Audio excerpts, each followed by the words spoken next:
Kau hianati aku, ku ambil pamanmu. Karya Al-Faruzian, bab 109, kepastian. Seminggu ini Bu Fatma menunggu kedatangan Haikal, tapi lelaki mapan itu belum sampai juga mengunjungi mamanya. Karena April, 2 hari belakangan ini sakit membuat Haikal lebih banyak menghabiskan waktu bersama April. Ayolah ke dokter sayang, aku takut kamu malah sakit parah. Sudah 2 hari kamu tidak mau makan, bujuk Haikal. Tidak apa-apa mas, palingan mahku kambuh, jawab April. Kamu sering telat makan? Kadang kalau lagi sibuk kerja, tapi nanti juga baik mas kalau minum obat. Obatnya mana? Sini mas bantu. Ini udah siang nanti mas telat. Jakarta macet mas, sudah aku bisa sendiri mas, berangkat saja. Yakin? Yakin, kalau ada apa-apa nanti aku hubungi mas segera. Jawab April tersenyum manis sambil memeluk tubuh Haikal. Baiklah, aku berangkat ke kantor dulu. Sebentar, siang ini akan aku usahakan pulang cepat. Ucap Haikal mencium kening April lalu segera keluar kamar. Sayang, hari ini kamu libur dulu sekolahnya ya. Temani mama di rumah, papa ada urusan sebentar. Ujar Haikal pada Vino. Beruntung bocah lelaki itu mengerti. Setelah Haikal pergi, April bergegas ke kamar mandi. Dia sudah memesan 2 tespek kemarin karena merasa tubuhnya lemah. April merasakan kalau dia tengah berbadan 2 sama seperti waktu hamil Vino dulu. Tapi untuk mengatakan pada Haikal, April masih ragu karena takut Haikal sudah berharap banyak padanya. Sedangkan dia tidak hamil. Jadi April memutuskan untuk mengetesnya sendiri. Beberapa detik menunggu, akhirnya April mengangkat tespeknya. Dan ternyata benar garis 2 berwarna pink terlihat jelas. Air mata April mengalir. Ternyata tebakannya benar. Dia tengah hamil. Tuhan memberikan dia kepercayaan lagi. Tak pernah terbayangkan sebelumnya kalau dia akan menikah dan hamil secepat ini. Tapi kini Tuhan memberikan rezeki yang tak terduga menurut April. April segera mandi. Dia ingin memeriksakan diri ke dokter dan memberikan kejutan langsung pada Haikal nanti.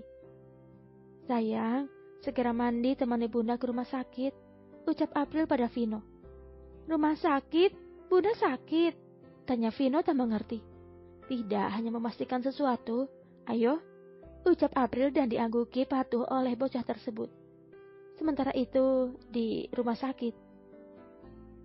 Selamat, Ibu. Usia kandungannya memasuki 4 minggu. Dijaga baik-baik ya. Terima kasih, Dok. Sahut April tersenyum manis. Kamu akan jadi kakak, sayang. Ucap April menatap Vino yang juga ikut senang mendengar kalau dia akan memiliki adik. Untuk perkembangan lebih lanjut, bulan depan bisa kemari lagi. Saya resepkan vitaminnya dan jangan lupa minum susu ibu hamilnya, serta makanan bergizi. Ucap sang dokter ramah.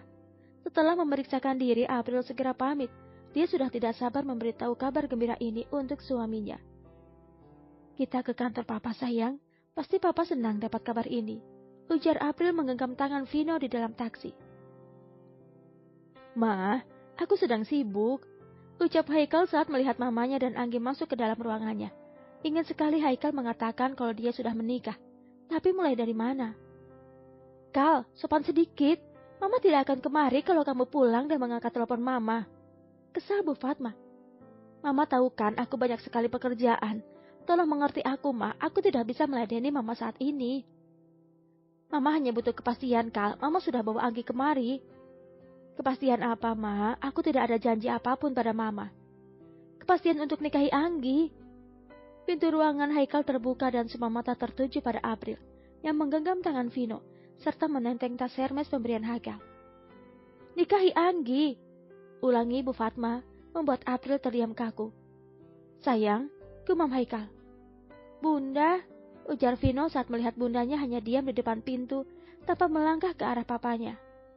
Maaf, saya mengganggu kalian, permisi. Ujar April menarik tangan Vino dan segera pergi meninggalkan ruangan Haikal, sambil menitikkan air matanya. Sayang, panggil Haikal ingin mengejar April tapi ditahan oleh Ibu Fatma. Apa maksud kamu, Kal? Jangan buat malu Mama, ada Anggi di sini. Cekal Bu Fatma. Lepas, Mah, perempuan itu istriku. Tegas Haikal membuat Bu Fatma terkejut mendengar pengakuan anak lelakinya ini. Istri bagaimana mungkin? Haikal sudah menikah tanpa restu darinya. Di mana? Kapan? Pikir Bu Fatma.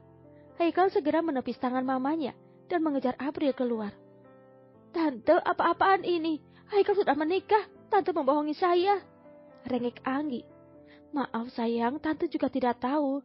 Mungkin ini salah paham sayang, ucap Bu Fatma. Anggi menghentakkan kakinya kesal dan keluar.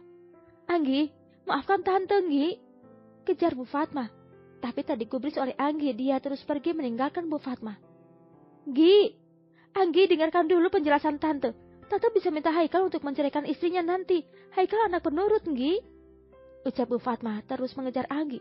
Tanpa menghentikan jalan Anggi yang terlihat kesal, berjalan duluan meninggalkan Bu Fatma di belakang. Bu, awas! Pekik Anita saat melihat mobil melintas kencang, sedangkan calon mertuanya ini tak melihat kiri kanan. Sarah berlari kencang menarik Bu Fatma, dan akhirnya mereka berdua terlempar ke jalan, membuat semua pengendara berhenti. Sarah, Bu Fatma, pekik satpam kantor yang tahu siapa Anita karena Anita memang sering datang ke kantor Haikal untuk pekerjaan. Tolong bantu angkat ke mobil, bawa segera ke rumah sakit, ujar salah seorang karyawan yang juga tahu kalau Bu Fatma adalah mama Haikal, sedangkan Anita adalah pegawai di kantor Demian. Semua ikut membantu dua perempuan ini. Bersambung.